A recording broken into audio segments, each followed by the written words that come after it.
3 on the left.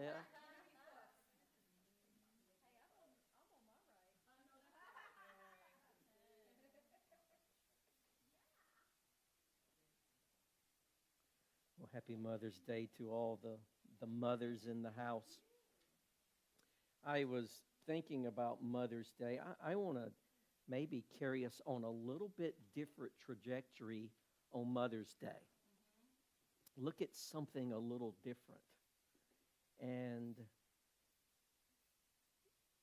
I think sometimes we lose what Mother's Day is because it is commercialized. It is a holiday, so to speak, and it's a good place. But what if we were to take motherhood and just for a moment set it aside and focus on the womb of a mother? What makes a mother? What makes a mother is a womb. And what if the womb was first the altar? I want to look at something. Before there was a temple, there was a womb. So let's look at Galatians. I'm going to read it to you, unless you want to pull your Bible or your phone out. For all the people that used to think the Bible, the hard copy was the sacred thing, now everything is digital. Galatians 4:4, but when in God's plan the proper time had fully come, God sent His Son, born of a woman. For Jesus to come to earth, it had to come through a woman. Now think about this. Have you ever considered that Jesus could have entered history by any means He wanted to? He could have came through fire. He could have came through thunder.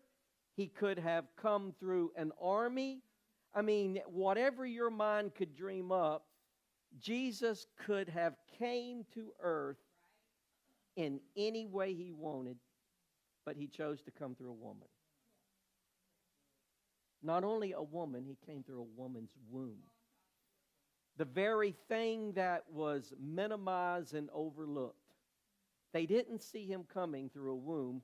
They was expecting Him to come through some type of pompous ray, some type of Zeus concept where it's going to be, thunderbolts and lightning.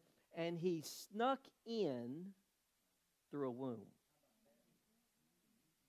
So my question I ask you, mothers, what did you sneak in through your womb?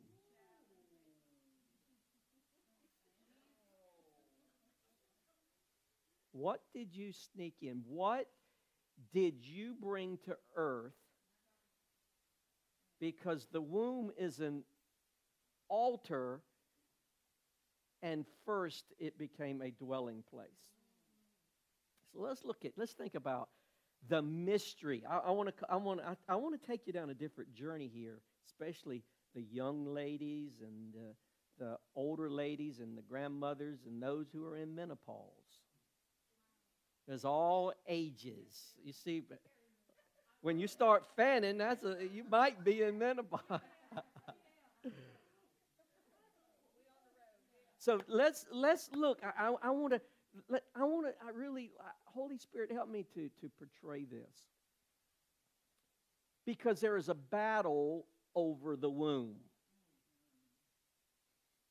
And what if the womb is not just reproduction, but it's a portal?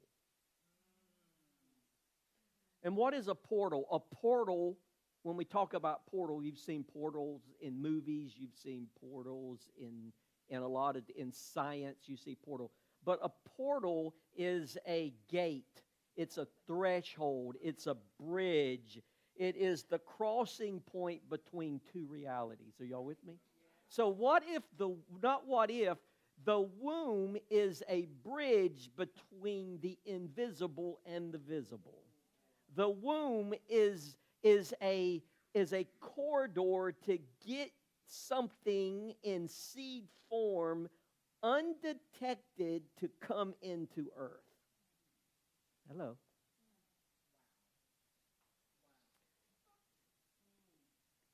God used a womb to invade earth. When you're looking, it's like the shaft I talked about. God used a womb to invade the very earth that needed to be conquered. The enemy didn't see the womb as the weapon. Women, you didn't realize you had a weapon.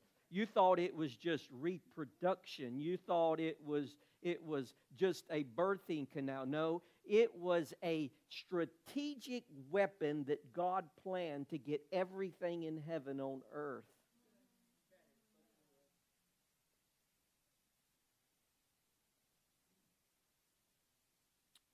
Portal. Jacob had a dream of a portal. He had a dream where there was a ladder and angels were ascending and descending from heaven to earth. That was a portal. Mary's womb was a portal. The very Spirit of God had to become incarnate, embodied, so it come from heaven to earth. So Mary was an example of that. And Pentecost. Remember, Pentecost was where a rushing mighty wind came from heaven onto earth. That was a portal. So I want to suggest to you that the womb is more than a reproduction center. It is a portal. And could it be the reason the womb is so politicized and so volatile and so controversy? Because it is the very plan of God to get everything from heaven through the womb. So it is politicized, it is made into an issue so they can stop heaven from coming to earth. But if you're not careful, you'll get caught up in everything else but the actual process.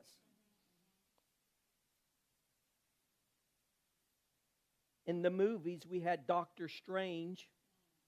You had magic circles and teleportation. You had to be in the Matrix. You had to be in a certain meeting place. Yeah, you know all the movies that the portal where you could stick your hand from the visible to the invisible. There's always been this intrigue about how do we get into the wormhole. And see, God made it so simple to cross natural and supernatural, visible and invisible, just through a womb. And the enemy knows that the womb is the portal that he can't stop, so he has to make laws to stop it. He has to make things to mess up the portal, because he can't stop the portal, so he has to come against the portal. And how often do we come into alignment with the portal? See, the portal is the hidden door. Let's go a little further with this. See, when God redeemed the earth, he didn't look for a throne, he looked for a womb. You would think that God would have come by throne, but he came by womb. Only a woman can carry both pain and promise at the same time. Only a woman can be broken open and still love harder. The woman, the way God created it, he so designed it that it was to confound the natural mind. So let's just take a few moments. I want to share some things to ponder what makes a mother so special. Say to yourself, I am special. I may not have realized it, but I'm special. See, a mother is not just a person, she is sacred technology.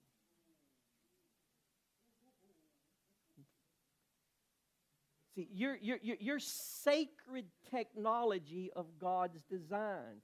See, you hold the tension between birth and burial and between hope and heartbreak. You're the tension that holds all this together. See, mothers, Studies, I'm going to give you some things. Did you know that mothers can carry their children's cells forever? During pregnancy, a mother and baby exchange cells through the placenta. And even after the baby is born, the cells are embedded into the DNA of the mother and into the brain, and they can be remembered for decades. So these fetal cells can literally be carried by the mother for her whole lifetime. Mothers, you carry your child, even though your child is no longer in you, you carry the very cells of your child in you. That's why there is such a connection. When they talk about the loss of a child by a parent, part of you feels the pain of the loss that no one else can feel. You don't have this same cell connection in marriage. You don't have it through adoption, but you do through a biological concept. The cells that were exchanged in the time of pregnancy are in you, so therefore there is a loss of a human being that's a part of you.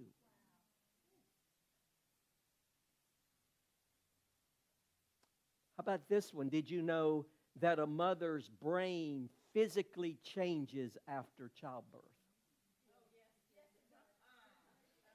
MRI studies show mothers develop larger gray matter volume in regions linked to empathy, emotional regulation, and decision making. In short, motherhood rewires a mother's brain to love deeper, sense danger faster, and sacrifice more instinctively.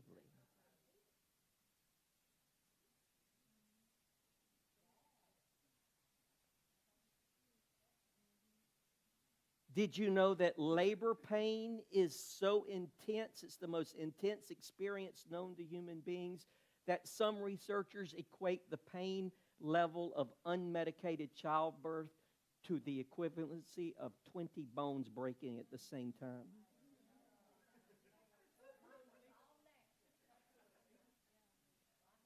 It's equivalent to 20 bones broken at the same time, yet mothers will do it again willingly.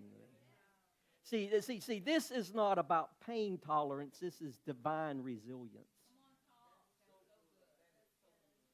See, motherhood is something that is divine. It is something that is supernatural. And if you're not careful, you will mistake it for just natural life when it is a divine blueprint.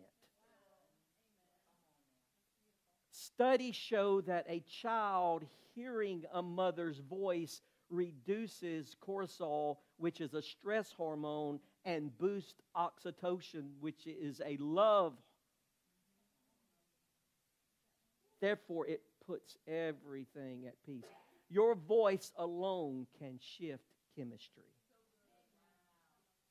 Did you hear what I said? Your voice alone can shift neurological chemistry in a child.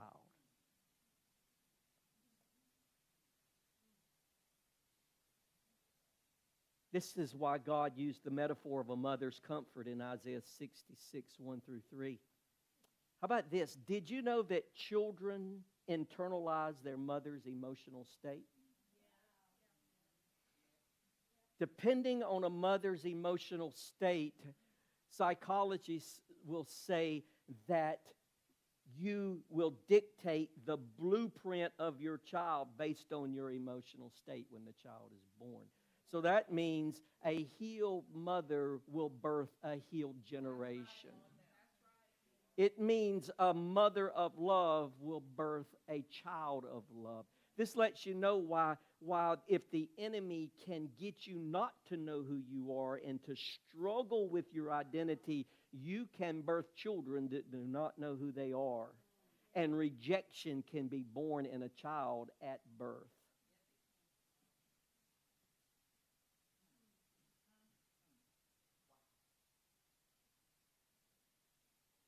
The womb. Motherhood is about the womb. It is about the sacredness of God's plan. Let's go a little bit further in this. The mother's womb is not weak. It is where nations are conceived. It is where prophets are incubated. It is where generations are formed all in the womb.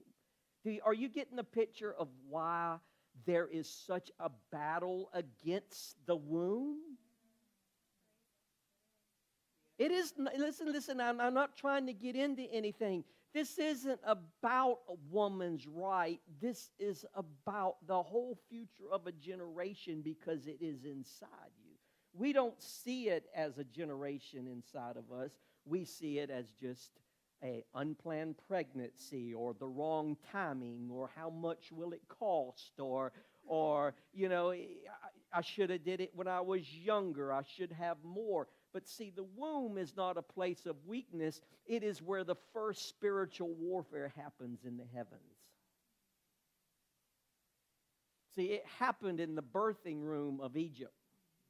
Remember when the children were being born in Egypt and the mandate come down to kill all the firstborn, for the midwives to kill them, because hell feared the woman who could give life to the next generation.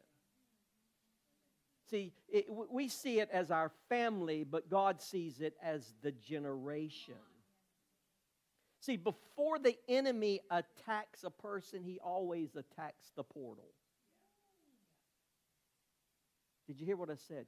Before the enemy ever attacks a person, it attacks the portal, because what is coming through you is going to be divine. Did you see your children, don't answer anything, did you see your children as divine? How did you see your children? Sometimes we just need to look and see our children by whatever means they came about. They are divine and they came through the portal of God. See, the reason the enemy targets the womb is because he's targeting the portal. And if he can target the portal, he can desecrate the womb. And if he can desecrate the womb, he can disrupt destiny. He can disrupt deliverance. He can desecrate the image of God before it even breathes. Because once it takes a breath, the breath of God, he destroys the very design of God before it can ever breathe. He causes a stillborn of the things of God to never come to pass. So the war is about the portal. It is not about woman's rights. So motherhood is so big, but yet it is so downplayed. I got a Father's Day message coming too. So the day we go celebrate the womb, because the womb needs a man. You can't produce without the man. There is a concept that God has, but I'm today want to tell you that the womb of a woman is the most sacred altar, the most sacred place that a woman has in her entire body is her womb. But today it is the most desecrated thing, most misused. It is most abused than anything. Why? Because it is the most sacred.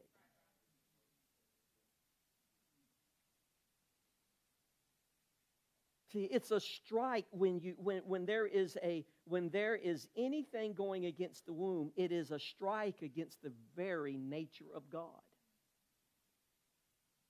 Remember in Genesis, he said that my heel will crush the head.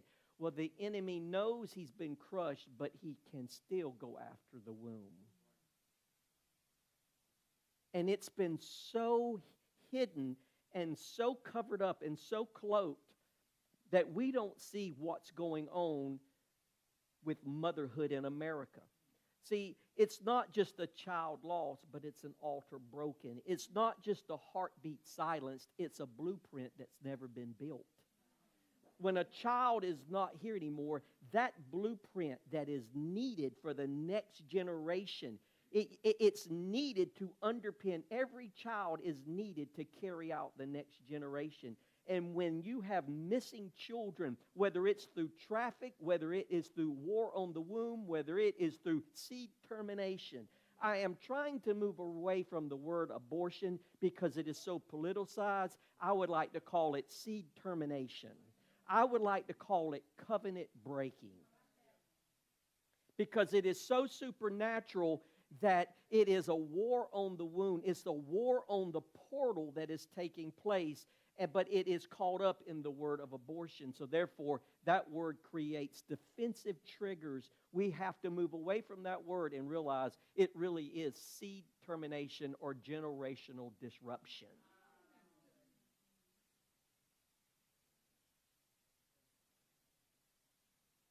Why is the womb targeted? Why? Why is the womb targeted? Because the womb is the only place God ever chose to incarnate himself. God never has come in any form except through the womb to incarnate himself.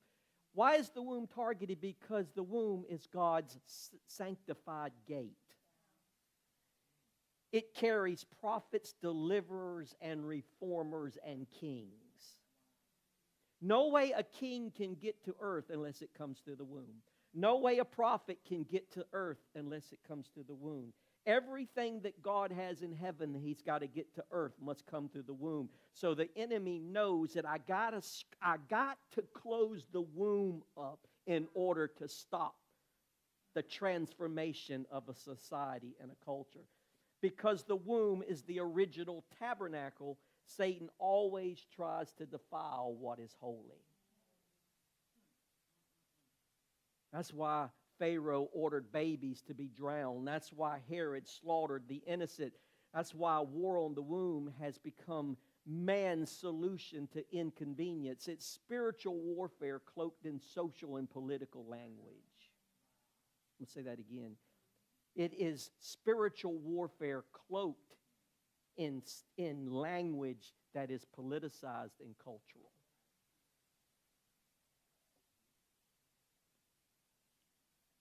If something is called a hidden strategy, it means you don't know about it.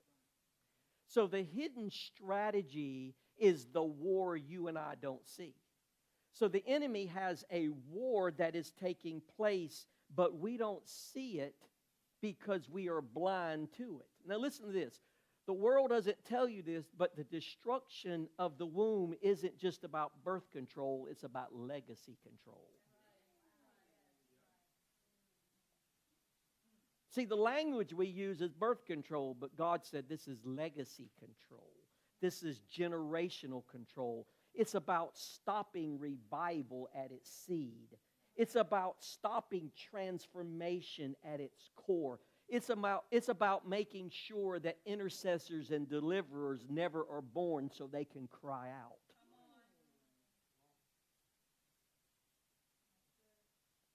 See, the womb was first the altar. It wasn't made of stone. It wasn't made of wood, but of sacrifice. Before there was a tabernacle, before there was a cross, there was a womb. You got to understand it. The womb was before the cross. The womb was before Jesus. The womb was before the Bible.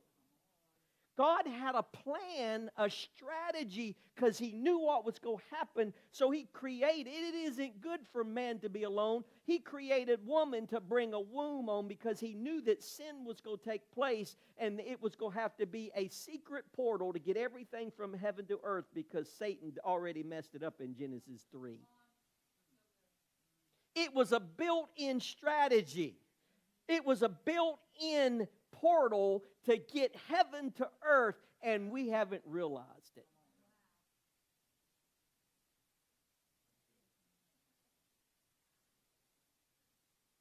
Now you see why I changed this 2 or 3 times this morning.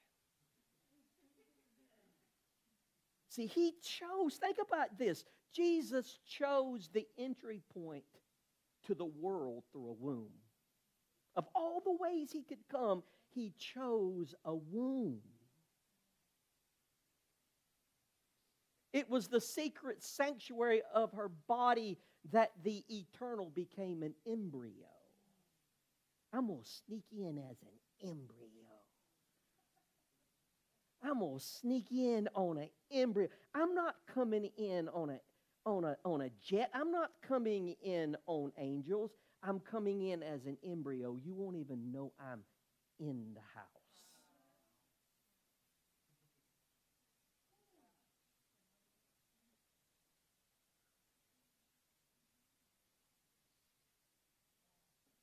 See, the womb is not a weak place. The womb is not a woman's right. It is a portal where eternity intersects with time. It is what is unseen begins to take on form. See, the embryo comes unseen, but it starts taking on form. The nation starts growing within. The prophet starts growing within. The transformer starts growing within. You just think it's a child, but it is a deliverer. You just think, and we overlook it. Oh, you're just pregnant. No, you don't know what I'm pregnant with. The cargo you carry is divine cargo sent by God through an embryo to transform the next generation. So how do I stop the embryo? It must be a war on the womb. It must be a termination of the seed. That we can't do genocide like they did in Egypt. We can't do genocide like Herod did. We can't do genocide the way they did, kill everybody that's below 5. So we must politicize it, and we must create an issue out of nothing so we can attack the seed. And if we can confuse you, this is about a right, then you will not focus on the divine seed that's in you. How many divine seeds have been taken out? But I'm here to tell you, I'm a divine seed that got through.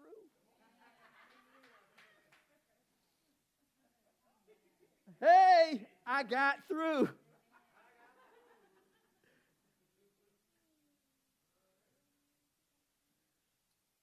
See, the womb is not a weak place. It's the battlefield of identity. It's the sanctuary of purpose. Think about what I'm saying to you now. I'm giving you some heavy stuff here. The womb is a battlefield where identity is taking place. The womb is a place where purpose is being cultivated. It is where God's image is being perpetuated on earth.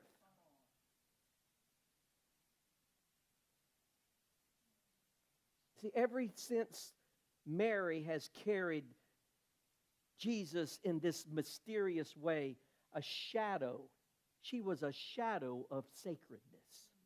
See, your womb is a sanctuary. Your womb is more important than the church. Your womb is more important than anything God has given us, because the womb is able to transport everything in heaven into earth.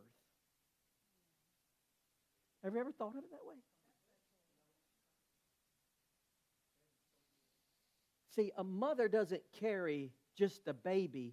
She carries the potential of nations, potentials of inventions, potential of callings, potential of revival, potential of reformers. See, the womb is more than biology. It is divine architect. It is a blueprint inside of you that you haven't really seen yet, but you get to birth a blueprint that God has a plan to build upon. He has to have a blueprint to build upon, and you are the architect that births the blueprint for God to build upon. Motherhood.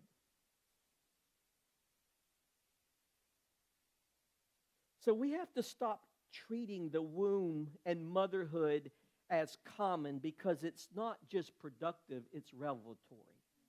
It is a revelation of God when we see it for how God created it.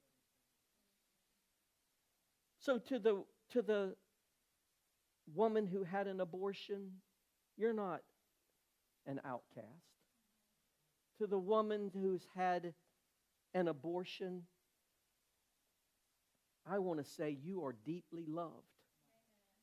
And I am not here, and we're not here in the church.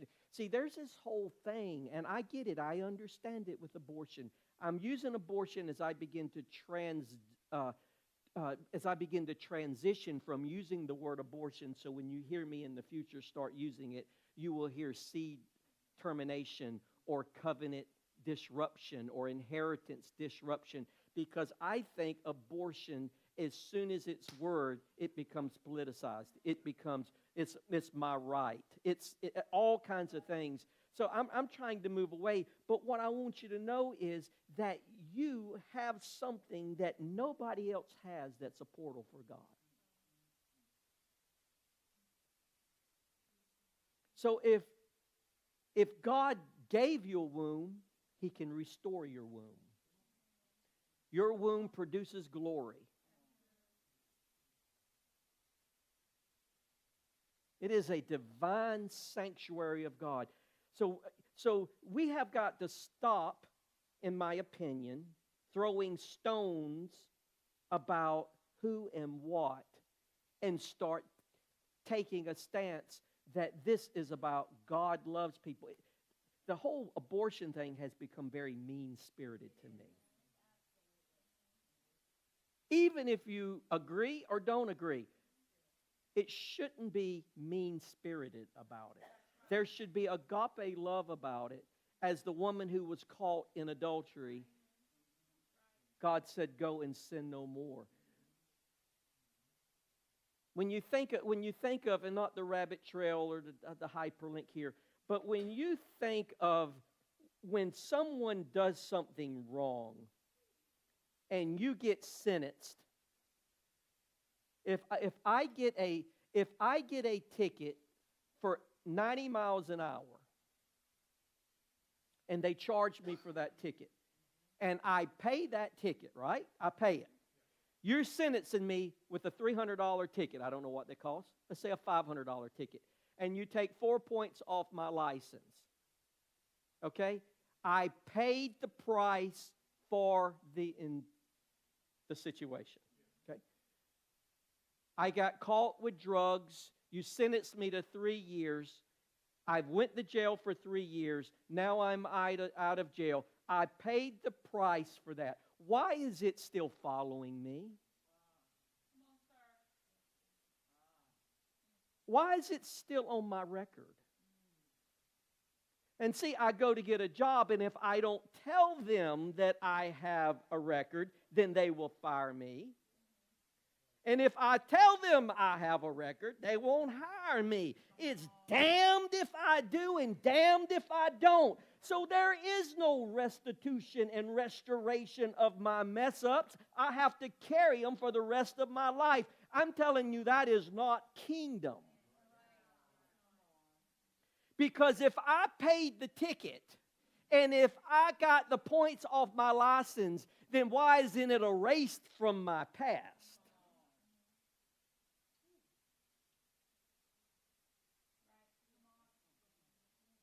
So the people that you get a felon, you can't have a firearm, you can't vote for the rest of your life. So this isn't really a sentencing, it is a life sentence without parole. And 3 strikes, you're on death row. And then we wonder why people stay in the ditch they're in, is because we won't let them come out the ditch. We want to remind them they're in the ditch.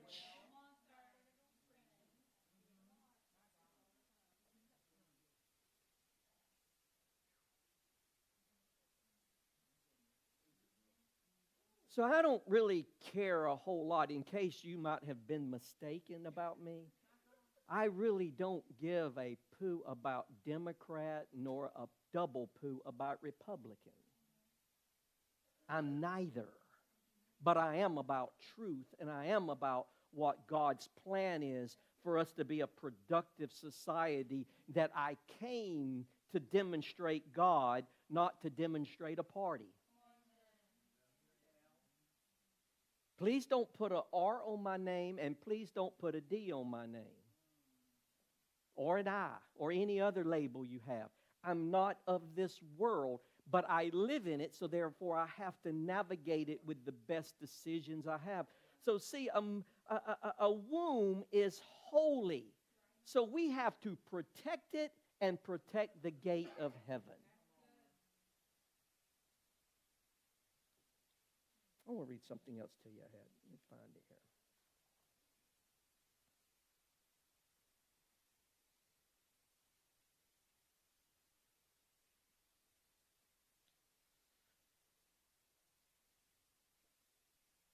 So if you want to know what agape looks like, how does agape look like in motion with a mom? You ever thought about, we know that moms love, but have you ever thought about how a mom's love in motion? So let me just watch a mother love a child who hasn't come to see her in 5 years.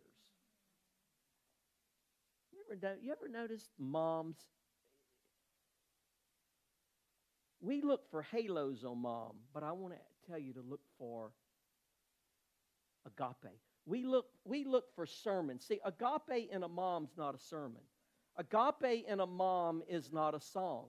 Agape in a mom is not her Bible reading. The agape is how she navigates daily life. So how about this? Watch mom how she'll show up in family court for the child who robbed her, cussed her, and told her how stupid she was, but she still sits on the front row of the courtroom saying, "That's my baby. That's my baby."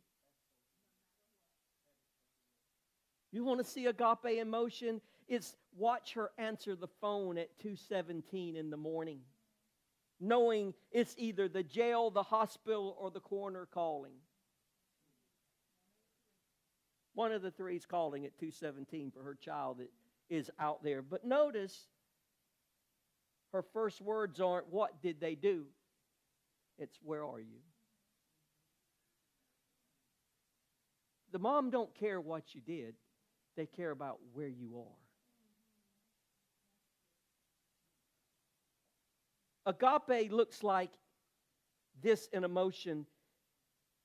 Watch her walk into a homeless shelter looking for her daughter who's been gone for 3 years. Track marks in her arms and eyes hollowed out, but still wraps her daughter in a blanket and whispers, "Come home."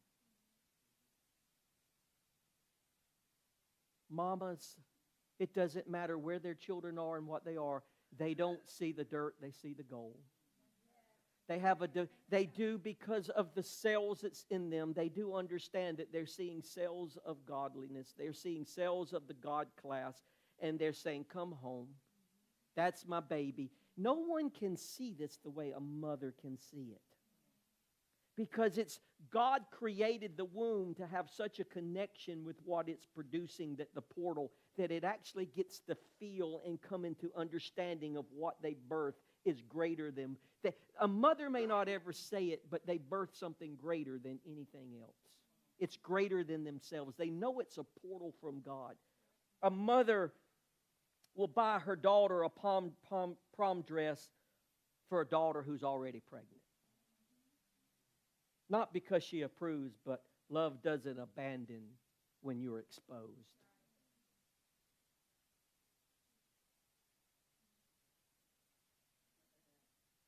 A mother with agape in motion. Watch her cry in the church bathroom after hearing another sermon that condemned her child, and still lifts her hands and worships, because her faith isn't what she sees, it's what God promised when she was pregnant. See, we have to understand. I don't understand all this of how God created this, but I do know that He created the mom who will still set the table for their child when they haven't seen them. They will still buy a birthday gift and save it, hoping they'll come by and pick it up.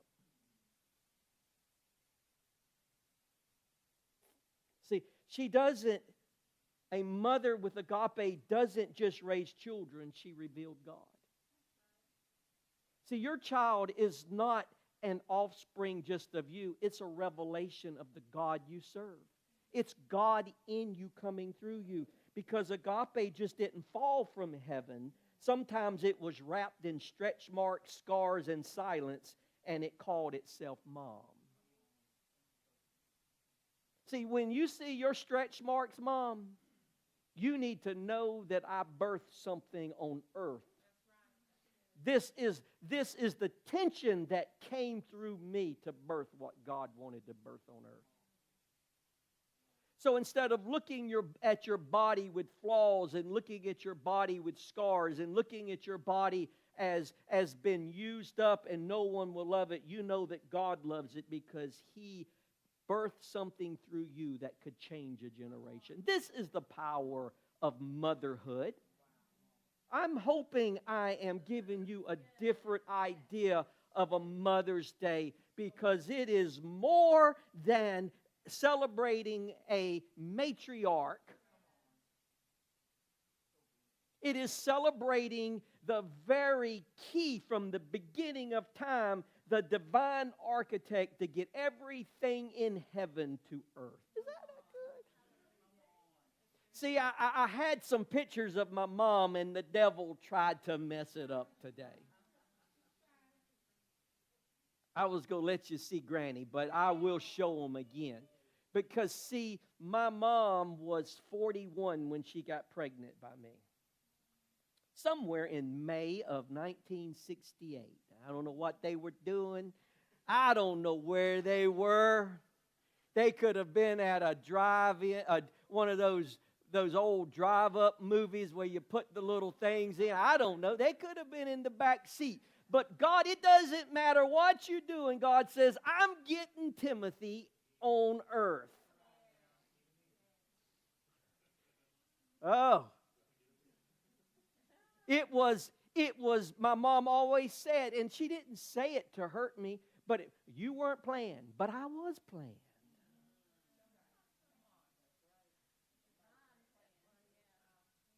I was planned.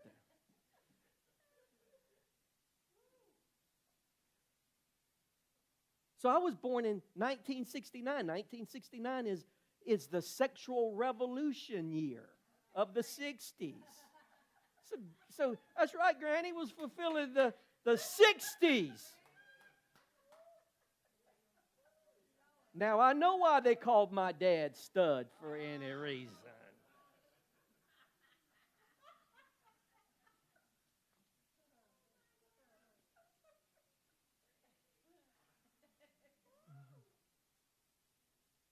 So I was born.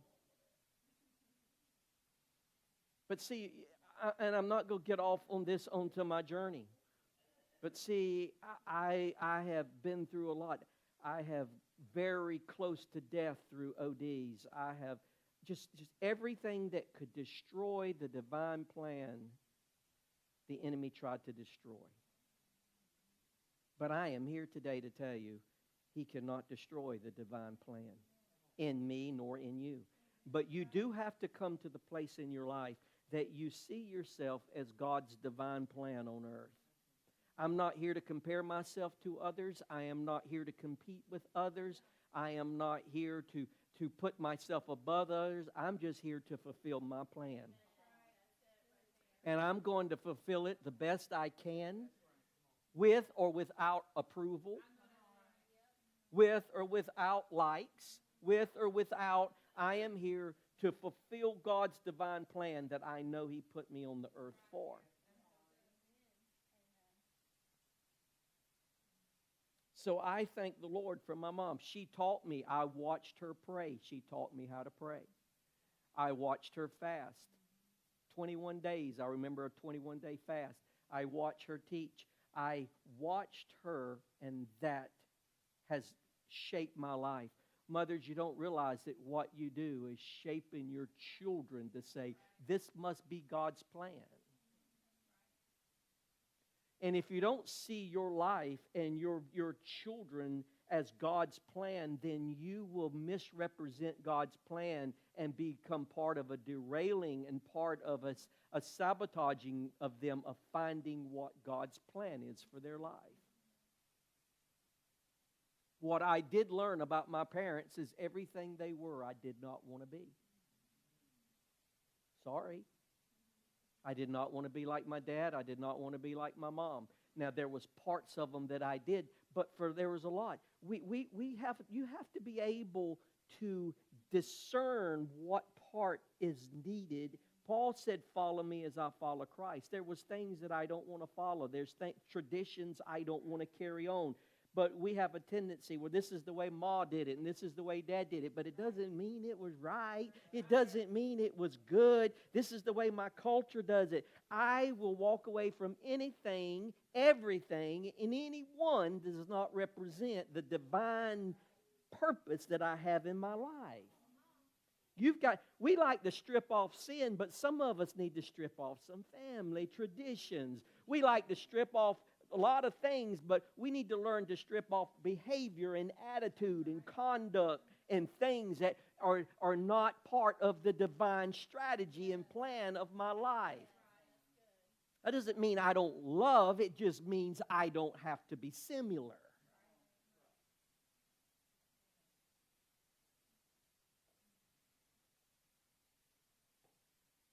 See, mothers teach us what God looks like in disguise.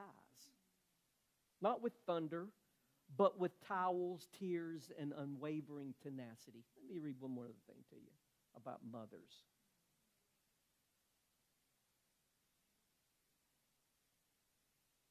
I hope this helps you. Excellent, she says.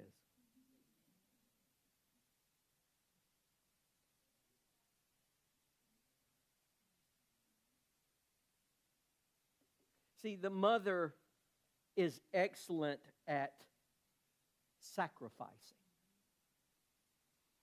I don't think anybody sacrifices in a family more than a mother. Because a mother never told you about the night she almost gave up but didn't. See, since you're a grand, you have no clue about your mom. I know we think we do. You have no clue about your mom. You have no clue about your mom. You two have no clue about your mom. You think you know everything. Well, I know my mom. But you don't know when she almost gave up and didn't. You don't know she tucked you in and kissed your forehead and wept in the bathroom with the towel over her mouth to keep you from hearing it. You don't realize the pain, the hurt, discomfort, because she knows what it's like to have 20 bones breaking at the same time to give you life, but yet you don't see your purpose. You don't see your calling. You don't see what she tells you as, well, that's just Mom. She's old. We have different opinion. You don't see the value of spending time. Listen, a phone call is not time. A text message is not time. It is a part of that, but sitting in the presence, I had some pictures I wanted to show you, but seeing my mom at 96 there, just with that face, there's nothing like seeing it. And we like substituting for seeing it. See, she taught you how to tie your shoes while untying the knots of her soul. She was able to not show it, but help you by tying your shoes. But inside, she was untying the knots of her marriage, the knots of her identity, the knots of her past, the knots of her failure, the knots of her identity is all in that. But for you, everything's good. Everything's good. She raised you with one hand while fighting demons with the other.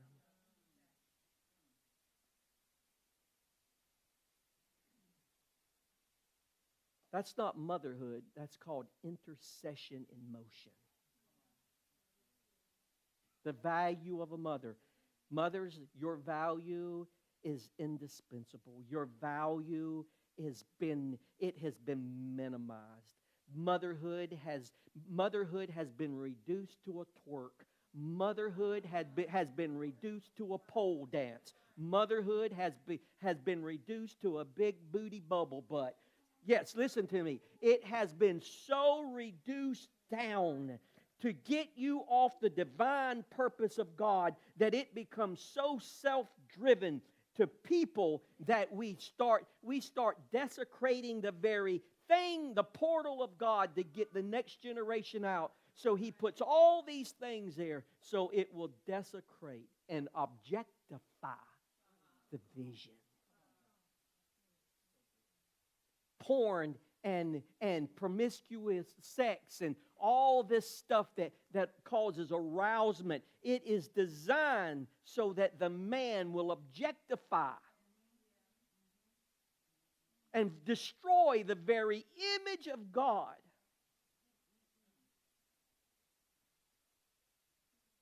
Be pregnant and sleeping around. Be pregnant and making pregnant porno videos. Why is that?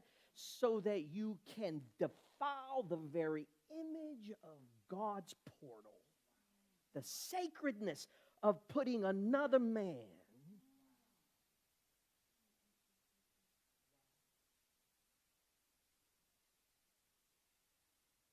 from trafficking. All of it is designed because the enemy knows there's a divine portal. And humans and America has not known the divine portal. The church has not taught about the divine portal. We have just taught it about being married and being one. But the enemy has known it from day one, and from day one he's been trying to destroy the next generation. And he has used music, and he has used artists, and he has used everything he can to objectify, destroy, desecrate, and to destroy the purpose and the portal of God. But I got news. There's still portals that God's going to use.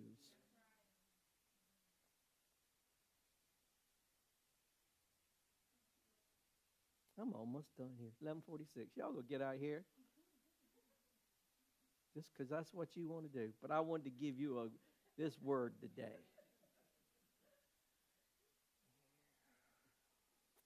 That's how I want to seal it. You didn't just come through a woman. You came through an altar.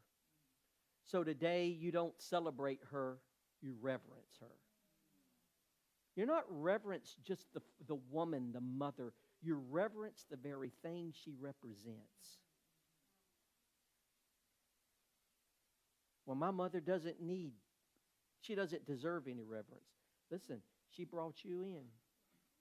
Regardless how it turned out, regardless how it was, she did put you on the earth, and that requires reverence. Jesus saved you, whether you live for Him or not. You still can be saved by Him. You reverence Him because He saved you. I remember a movie I think Casey and I watched, and this guy broke this guy out of slavery. I think it was called The Eagle. It was a movie, and it was a Roman centurion. But he broke this guy from slavery, and the guy ran with the centurion, and at some point they had conflict, and he says, I don't like you, and I don't want to be around you, but because you freed me, I owe you my life. Let me tell you something. Because God saved you and gave you an opportunity, we owe Him our life. Children, we owe our parents our reverence, whether we like them or not. Whether we spend time or not, because you are here because of a mother. You are here whether she was a prostitute, whether she was loose, whether she was a drug addict, whether she was an alcoholic, whether whatever it is, whether she was in any capacity, she still gave you life, and God used that to get you here. I am thankful that whatever means you got here, I am thankful that you are here. I am thankful you're here. And until you start seeing your purpose and your identity, He is still entering the world today through wombs. He can only enter the world through wombs. You represent Him because you came through a womb, but that's why if you even read about in America, the childbearing is down tremendously. You know why it's down tremendously? Because we care more about money than we do children. We care more about things than we do children. They're just too expensive. But see, when you say, what? And I've said this, what's the big deal about the population being down? It will disrupt the next generation. When you go back and look at parents of 3 and 30, 40, 50. No, let's go back. Let's go back to parents 50 years and beyond. They had 5, 6, 7, 8, 9, 10 kids. And then from the 60s revolution to maybe the 70s and 80s, it was very common to have 3 or 4. Now, 1. That's it. That's it. That's enough for me. And now we don't even want kids. We want the divine pleasure of sex without the responsibility of the portal. We want to use the portal, come on, we want to use the divine portal for pleasure instead of working with it.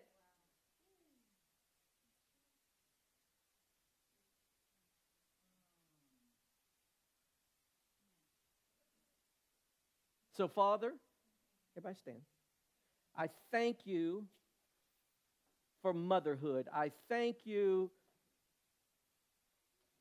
for the womb. I thank you for divine strategy. I thank you for a divine portal. I thank you for every mom here today. I thank you for the moms that are here, the moms that have passed. And I want to, if there's one thing I hope